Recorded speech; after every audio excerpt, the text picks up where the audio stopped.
you how you can swatch in the round while actually keeping it flat. It's a pretty good trick because it means that you can make a much smaller swatch.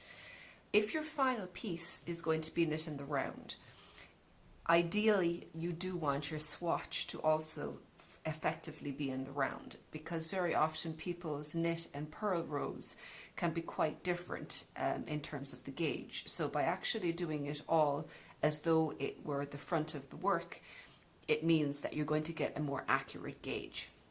Now, to prevent you having to do quite a large swatch which would be double the size if you wanted to do it if it was truly in the round, what you can do is you can fake it by doing a row of knit, and then when you've finished, you slip it to the other end, loop the yarn, and go knit the next row as though it was in the round. So I'm going to finish this row here.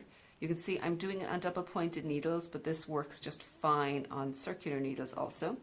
And then when you reach the end here, what we'll do is we'll slip it to the end, bring the working yarn, just like I have, you can see here, I've done it with a few rows before, bring it over here, just kind of hold it in place. Don't pull it too tight because you want to be able to stretch that swatch out afterwards, and it doesn't matter if they're too long. It's better too long than too short. And then you just start working on the next row. So that means all of your rows, in this case in stockinette, are going to be knit on the front, and there's no purl rows. There's a couple of things to keep in mind though. Obviously, because you're looping yarn, the stitches here and here are going to be very loose.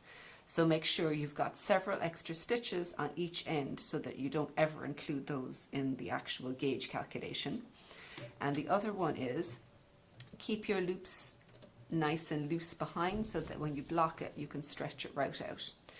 If you accidentally end up with one that's too short, you can just snip those and it works fine. What it does mean though is you won't be able to reuse the yarn if you run short at the end of the project.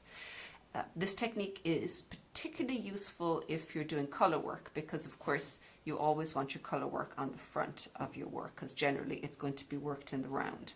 So I would definitely suggest using this technique for colour work.